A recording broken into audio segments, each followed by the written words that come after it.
Olá, tudo bem? O tema de hoje é maravilhoso. Vamos falar sobre Jesus e o grande conflito.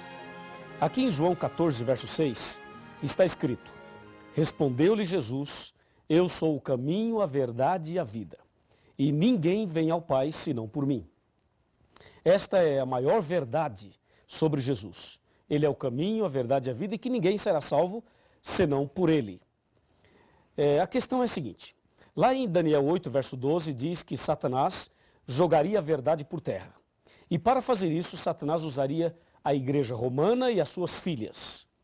E assim, Satanás pisaria na verdade. Jesus é a verdade.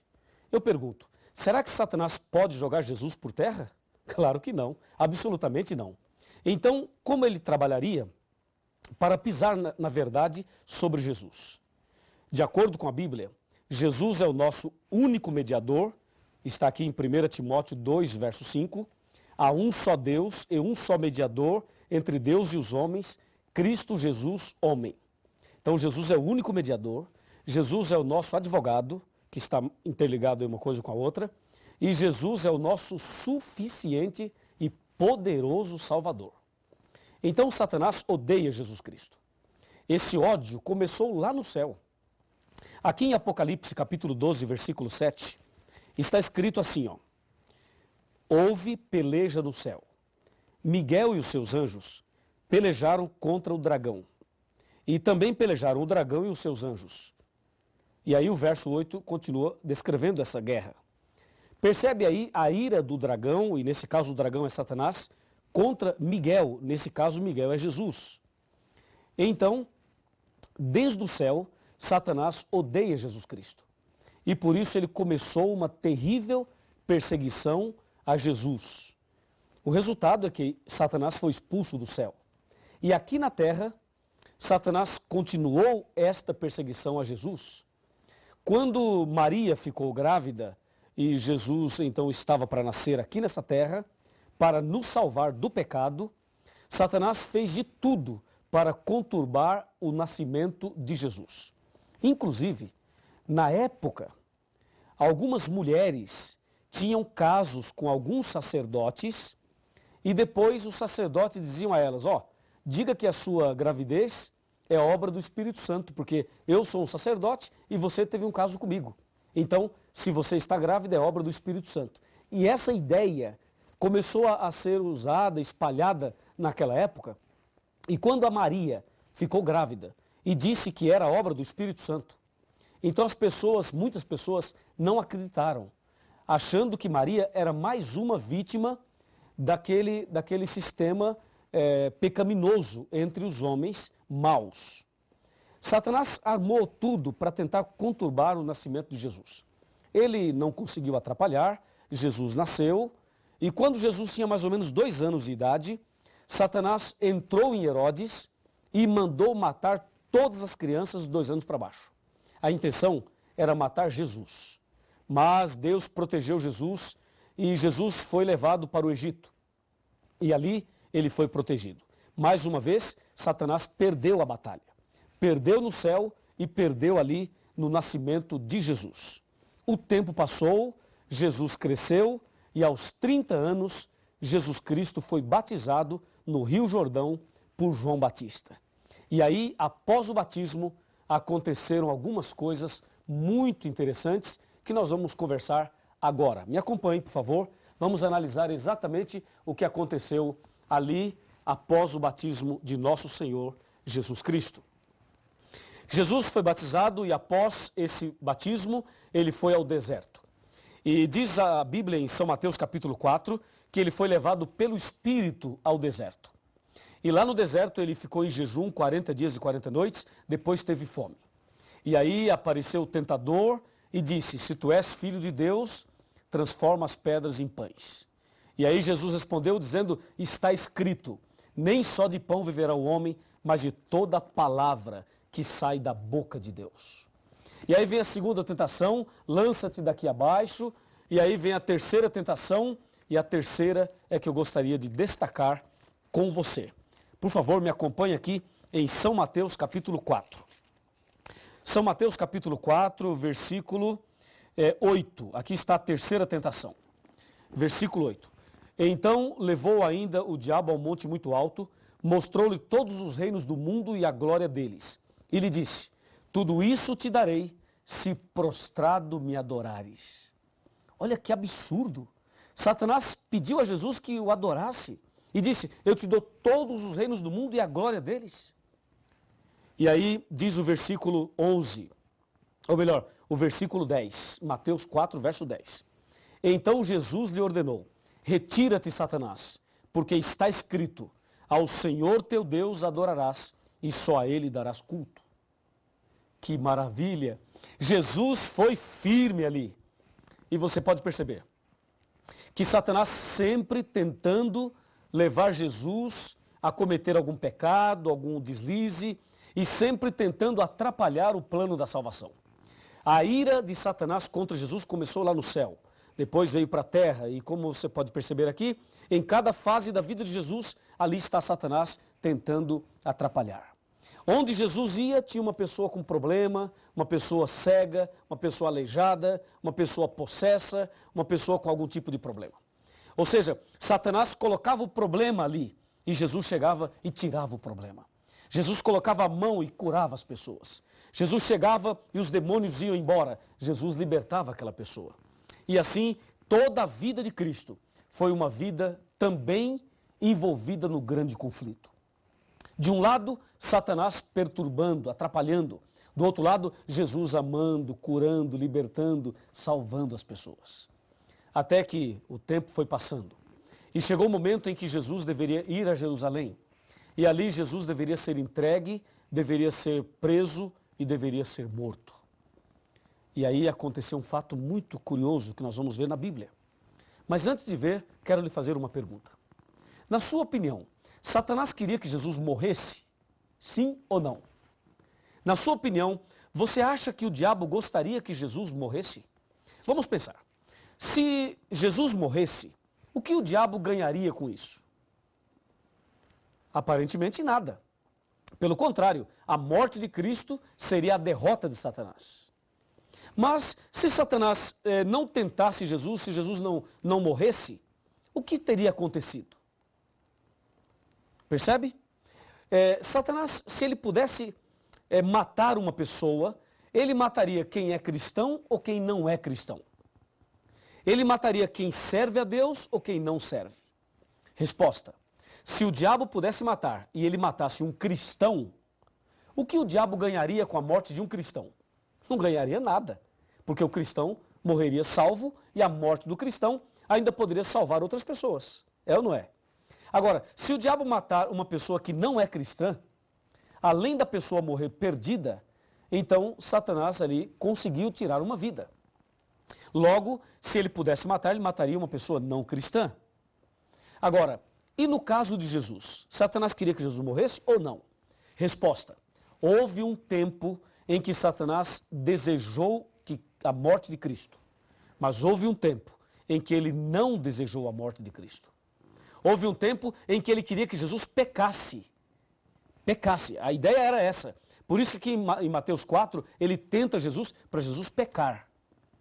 E à medida que Jesus não cai, veja então o que aconteceu. Mateus capítulo 16. Abra sua Bíblia e veja o que diz São Mateus 16.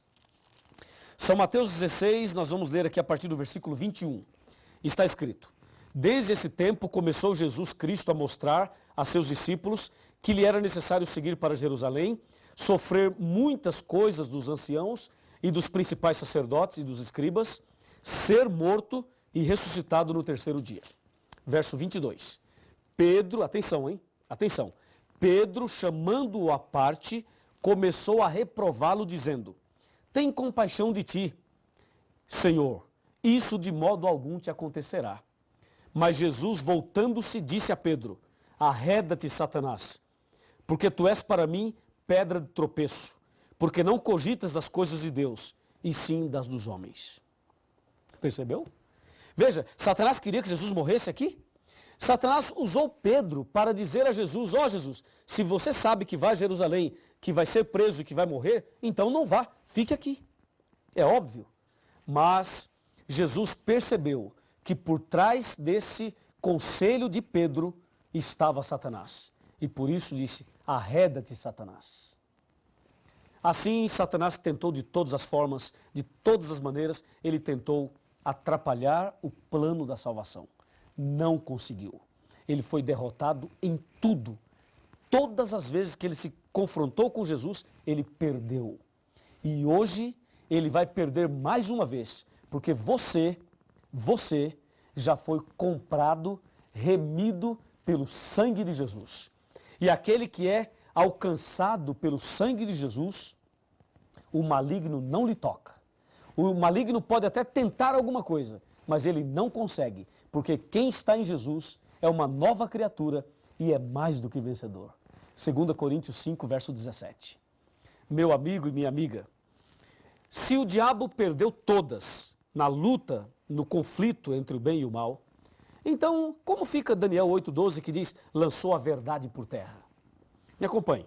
Vamos analisar esse ponto final do nosso estudo. Como entender este assunto tão delicado e tão importante? Vamos lá.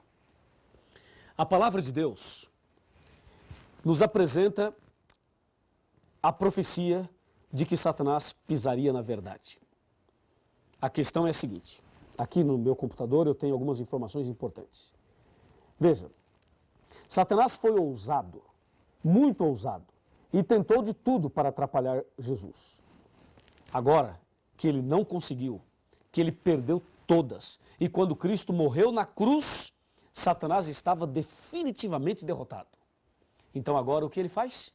Agora ele quer mudar as doutrinas sobre Jesus. Agora ele quer mexer com você e comigo. Agora aí está o ponto. Já que ele não conseguiu mexer com Jesus, não conseguiu atrapalhar Jesus, ele agora quer mexer na doutrina de Jesus e também na vida daqueles que querem seguir Jesus. Veja, há um só mediador, há um só Senhor, um só mediador entre Deus e os homens. A igreja romana foi usada pelo inimigo para fazer, sabe o quê? Para colocar outros mediadores no lugar de Jesus. A Bíblia diz em 1 Timóteo 2,5 que Cristo é o único mediador. Mas a igreja romana colocou a intercessão dos santos. E tem um santo que intercede pelos problemas das pessoas. Você já percebeu isso? Por exemplo, existe o santo das causas impossíveis. Existe o santo dos endividados. Existe o santo casamenteiro. Esse você conhece, é ou não é? Existem santos para resolverem os problemas das pessoas. E as pessoas são devotas desses santos e dessa forma estão colocando um santo ou um homem no lugar de Jesus. E com isso a verdade sobre Jesus é pisada, é lançada por terra, com esta tal de intercessão dos santos. Eu quero dizer a você que nenhum personagem bíblico, nenhum apóstolo, nenhum profeta, nem Maria, nem o João, nem o Pedro, nenhum pode interceder por nós. Só Jesus é o nosso mediador. Só Jesus pode interceder por cada um de nós. Satanás quer mexer na doutrina de Cristo. E, na verdade, Satanás quer esconder as seguintes verdades. Ele quer esconder de que Jesus é o único mediador. Ele não quer que você saiba disso. Ele quer esconder que Jesus intercede por você todos os dias. Ele quer esconder que só Deus, através de Cristo, pode perdoar os seus pecados. Ele quer esconder que temos um advogado perante o Pai, Jesus Cristo, o justo. Ele quer esconder as verdades bíblicas e uma delas é que Jesus está voltando e desta forma o inimigo vem jogando a verdade por terra na vida daqueles que não estudam a Bíblia, daqueles que seguem doutrinas de homens e daqueles que não buscam a verdade. Assim, a doutrina sobre Cristo, infelizmente, tem sido pisada. E a última, Satanás está espalhando por aí uma ideia de que Jesus não é Deus e de que Jesus teve uma natureza caída e pecaminosa. As mensagens torcidas têm criado forças por aí. Mas tome cuidado, porque as doutrinas de homens estão sendo colocadas por Satanás para pisar nessa verdade. Mas a verdade é que Jesus venceu todos os conflitos entre o bem e o mal. E quando morreu na cruz, nos garantiu a vitória. E quero dizer mais a você. Se você estudar a Bíblia como deve estudar, e seguir a verdade de Jesus como deve seguir, ter Jesus no coração, se você abrir o coração para Jesus, se você seguir os passos do Senhor Jesus, se você fizer hoje uma entrega total da sua vida a Jesus, eu tenho certeza absoluta que a verdade de Deus será restaurada na sua vida. E mais, eu tenho certeza absoluta que Deus fará o maior milagre no seu coração. Lembre-se, em Jesus somos vencedores. E o sangue de Jesus tem poder para expulsar Satanás da vida de quem quer que seja. E se o diabo está perturbando a sua família, se o diabo está perturbando a sua casa, se há uma obra maligna na sua vida, se você está preso em algum vício, se você está preso em alguma artimanha do inimigo, nesse momento, Deus vai te libertar das garras de Satanás. Creia, há poder no sangue de Jesus. E se você crê assim, então abra o coração para que a verdade seja restaurada na sua vida. Vamos orar? Grandioso Deus, Pai Todo-Poderoso, muito obrigado, porque Jesus venceu e nós também somos vencedores em Jesus Cristo. Eu entrego nas tuas mãos esta pessoa que está orando comigo nesse instante e que o teu poder se manifeste na vida dele e na vida dela, em nome de Jesus. Amém. No trono do viver só existe lugar para lugar de quem governa todo o ser. No trono do viver só pode haver Senhor. Se forem dois, um será amado, outro rejeitado. Vem, decide agora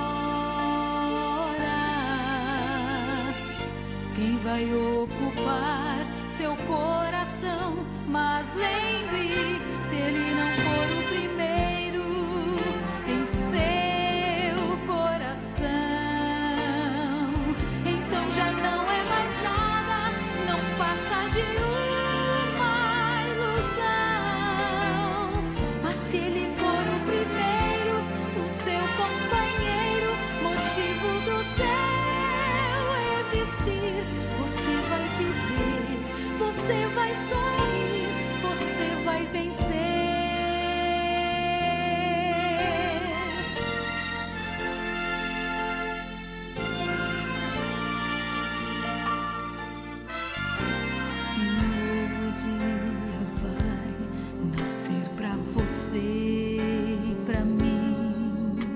Depende de aceitar Jesus no viver. É hora de beber da fonte da vida. Você verá, em Jesus existe plena alegria. Vem, decide agora quem vai ocupar seu coração. Mas lembre, se ele não for o primeiro em seu coração, então já não é mais nada, não passa de uma ilusão. Mas se ele for o primeiro, o seu companheiro, motivo do seu existir, você vai viver, você vai sorrir, você vai vencer. Não há batalha perdida com Cristo. Ele mesmo triunfou lá na cruz. Com sangue já provou que nos ama. Se o coração não for